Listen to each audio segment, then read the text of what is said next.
Bonjour mes amis. Donc voilà, j'ai l'impression d'être un petit peu excité de la vidéo ces derniers temps. J'arrête pas d'en faire.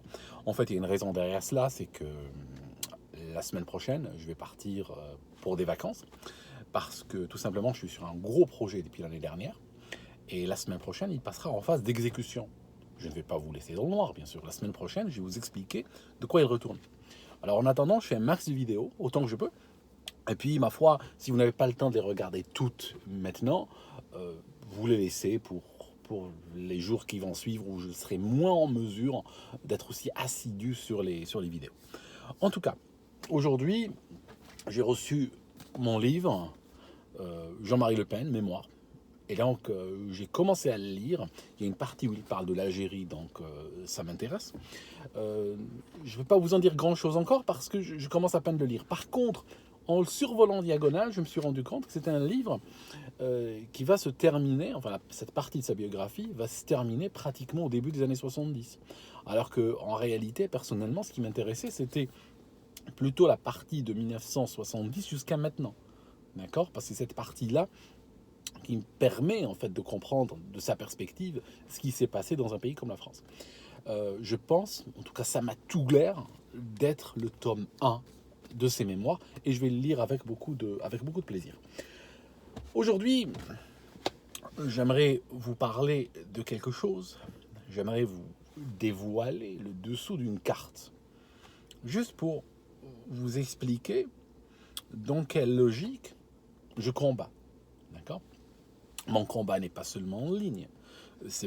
On n'est pas là pour partager des tweets, partager des vidéos et puis projeter dans le domaine virtuel nos fantasmes qu'on ne peut pas assumer dans la vie réelle. Ce n'est pas le but. D'accord ? Le combat est réellement s'ancre, s'enracine profondément dans le réel. Alors, je vous montre un truc. En 2014, je pense que c'était juin, je vous mets le lien de la vidéo. En 2014, j'ai fait une vidéo que j'ai appelée le prophète des musulmans. Grosso modo, le prophète des musulmans ne s'est pas marié avec son épouse Aïcha quand elle avait 9 ans. Ou 6 ans, si vous voulez aussi. Et donc, beaucoup de gens n'ont pas compris dans quel rationnel c'est situé. Parce qu'il y en a qui disent, mais c'est pas possible. J'ai écouté un peu ce que les gens disent, ce qu'ils m'écrivent, des fois ils partagent sur des forums, je vais des fois à temps perdu regarder, et puis je vois quelqu'un qui dit, mais qu'est-ce qu'il a pris Altostérone pour dire ça? Un autre va répondre, oui, mais tu sais, moi je pense qu'il fait de la taquilla, des trucs comme ça. Oh, ok, d'accord. Je vais essayer aujourd'hui de vous révéler le dessous de cette carte pour que vous puissiez comprendre dans quel plan se situe le combat. Parce que sinon, on va pas aller très loin, d'accord ? Juin 2014, je fais la vidéo. Nous sommes en novembre 2014, quelques mois après la vidéo. Il y a la reine Rania de Jordanie qui dit « Le monde arabe doit forcer ou doit créer, imposer un nouveau narratif face aux groupes extrémistes. » Ok, on continue. 2016, Le Monde, le journal Le Monde. Les décodeurs, je vous donne le lien dans le descriptif de la vidéo. En 2016, août, il dit « Non, la Turquie n'a pas légalisé la pédophilie. » Ça, c'était 2 ans après ma vidéo. D'accord ? Bon, on arrive aujourd'hui maintenant. Hein. On arrive en janvier 2018. Le Figaro. Turquie. Polémique sur le mariage des enfants. Ça, c'est de janvier 2018. Ça signifie maintenant. La Croix. Journal La Croix. Janvier 2018. Mariage des enfants dès, vous l'avez deviné, dès 9 ans. En Turquie, la polémique relancée. Alors, je vous explique un truc. Il y a plein de gens qui, dans le cadre de cette histoire, auraient aimé que je fasse une vidéo dans le style « Il s'est marié avec cette gamine à 9 ans ». D'accord ? Ils auraient aimé que, coûte que coûte, je démontre cela. Pourquoi ? Parce que ça leur aurait permis de prendre cette vidéo et d'aller la poster dans des forums fréquentés par des musulmans, de la tweeter, de la partager sur leur mur Facebook, et dire, vous voyez, bon voilà, hein, c'est la réalité. Parce que ça aurait été une bonne carte, hein, pour une invective en ligne. Maintenant, moi, mon combat n'est pas à ce niveau-là. Moi, mon combat, il est dans la réalité. D'accord ? Et comme je vous ai dit dans la vidéo où je parlais de stratégie, il faut savoir si tu luttes pour un rocher, il faut savoir combien il va te coûter. D'accord ? Alors, c'est quoi les démons qu'il y a dans les pays arabo-musulmans? Et il y a les mêmes chez vous, mus par des motivations différentes, mais avec le même objectif. Il y a quoi comme démons? Il y a des islamistes très puissants, il y a des lobbies islamistes très puissants, qui cherchent à légaliser le mariage des enfants à partir de 9 ans, comme cette nouvelle qui arrive pratiquement 4 ans et demi après ma vidéo, d'accord, l'illustre amplement, d'accord.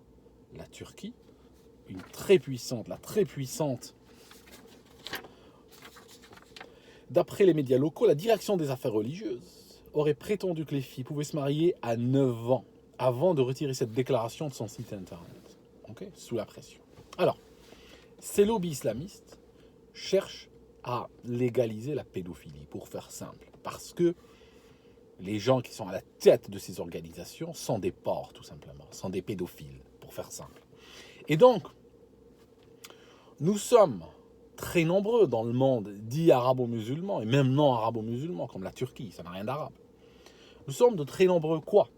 Blogueurs, journalistes, hommes politiques, écrivains, personnes qui agissent au sein d'associations et autres, des gens de la société civile. Nous sommes très nombreux à leur casser leur narratif, comme le suggère la reine de Jordanie, en leur disant non, il ne s'est pas marié avec elle à 9 ans. C'est notre seule façon de les déstabiliser et protéger les enfants. Il n'y a pas d'autre. Une autre, il n'y a pas. Parce que si eux, ils disent il s'est marié avec elle à 9 ans, et la société civile, parfois pour des raisons opposées à l'islam, disent ok, bon, ça nous intéresse ce narratif-là, parce que ça nous permet d'insulter l'islam. Oui, il s'est marié avec elle à 9 ans. Nous allons nous retrouver à l'unanimité, chanter exactement le même discours. Et in fine, qui va gagner? C'est eux. Parce qu'ils vont être clairs sur le fait que c'est une sunna et que l'humanité entière accepte que les filles peuvent se marier à 9 ans. Parce que, je vous explique un truc très simple. Dans le monde musulman, ça ne se joue pas, le débat n'est pas être musulman ou ne pas être musulman. La majorité des musulmans qu'il y a aujourd'hui en 2018, d'accord, seront toujours musulmans dans 10 ans, dans 20 ans, dans 30 ans. Ça ne va pas changer. Il y aura en marge des musulmans qui vont peut-être quitter l'islam ou se convertir au christianisme, comme il y aura en marge des gens qui aujourd'hui ne sont pas musulmans qui vont se convertir à l'islam. Donc l'un dans l'autre, ça s'annule. C'est des phénomènes marginaux, ceux-là. Moi, ça ne m'intéresse pas. Moi, ce qui m'intéresse, c'est la masse. La masse des musulmans va rester musulmane. Et à la masse des musulmans, on ne peut parler que dans un contexte islamique. C'est le seul contexte qui marche. On ne peut pas venir de l'extérieur de l'islam, parce que à la rigueur, si on arrive réellement à les convaincre par A plus B que ce mariage a eu lieu en avant, là-bas ça devient une sunna, puis voilà, ils vont pas quitter l'islam, hein. Soyez rassurés sur ça. Ils ne vont pas quitter l'islam. Ils vont plutôt dire, ah ben finalement, c'est vrai que si c'est pointu à ce point-là et que il faudra peut-être accepter que ces organisations religieuses disent qu'il faut appliquer notre religion et commencer peut-être à accepter ce que notre prophète a fait et puis le vivre pleinement aujourd'hui. Vous comprenez, c'est aussi simple que ça, hein. Ça ne va pas aller plus loin. Moi, je peux vous dire un truc, au point de vue philosophique. Quand il y a deux versions qui s'opposent et que je ne peux démontrer ni l'une ni l'autre et que chacune a un pour et un contre, quand je suis dans cette situation dans la vie, peu importe le thème, d'accord ? Peu importe le thème, je choisis la version la plus honorable pour l'homme, c'est tout. Je choisis la version la plus honorable. Et dans mon sens, la version la plus honorable, c'est qu'elle avait 20 ans, d'accord ? Pour vous faire simple, j'ai 8 arrière-grands-parents. Je serais incapable de vous donner leur nom, l'âge qu'ils avaient quand ils se sont mariés. D'accord ? Donc, ce mariage-là a eu lieu, s'il a eu lieu il y a 1400 ans, d'accord ? Pour tenter que ces personnes ou que ces époux ont existé, parce que même là, hein, ça se discute, hein, parce que moi, les histoires des Bédouins, je leur donne pas beaucoup de crédit, hein, juste pour vous dire, hein, ces histoires ne s'ancrent pas dans la réalité. Quand vous lisez certains livres, ce n'est pas absolument réaliste. On peut tout à fait penser qu'il y a une bonne partie qui est des divagations. Okay, et dans ma lutte, dans mon travail, il y a une partie dénoncée, effectivement, comme l'autre jour, je vous ai lu le livre de Al-Mourni, c'était pour le dénoncer. Mais parfois, certains thèmes sont tellement bien enracinés, d'accord, dans la société, qu'il ne suffit pas seulement de les dénoncer, mais il faut aussi leur donner un contre-narratif. Dans ce même sujet, je vous révèle une deuxième carte, c'est parti pour une, je vous révèle une deuxième. Quand Éric Zemmour avait dit le Coran, à chaque page, incite à tuer les juifs et les chrétiens. Déjà, c'est faux, factuellement. Je peux prendre un Coran ici et vous montrer qu'il n'y a pas ça à chaque page. Okay. Mais il y a des gens, ils ont trouvé, parce qu'ils sont toujours au niveau de Twitter, ils vivent au niveau de Twitter, au niveau de Facebook, au niveau du média social, ils ont envie de matériel, ils ont envie de quelque chose qu'ils peuvent partager, dire regardez, j'ai toujours pensé que l'islam était une horreur, regardez, Aldostéron vient confirmer ce que je dis. Ils vivent à ce niveau-là, mais ils ne réfléchissent pas plus loin. Pourquoi ? Parce que des gens qui disent que l'islam exige de tuer autrui, ah, ceux-là, il y en a plein. D'accord ? Ah, c'est des barbus qu'on trouve en ligne, qu'on trouve sur les chaînes satellitaires, qu'on trouve dans les mosquées en France et Navarre. Des fois, même quand ils sont interdits de visa, ils apparaissent dans ces mosquées par Skype. D'accord ? Ah, ces gens-là, il y en a plein, vous inquiétez pas. Et ils sont plus subtils que ça. Vous allez rarement trouver des enregistrements d'eux où ils disent allez tuer les juifs et les chrétiens. C'est beaucoup plus subtil que ça. Ils savent jouer sur les esprits jusqu'à amener leur proie au cul à 2 chiffres, hein, de déduire cela. D'accord ? Il faut bien leur proposer un contre-discours, non ? Parce que si moi, j'arrive et je commence pour des raisons complètement diamétralement opposées, mais je commence à tenir le même langage que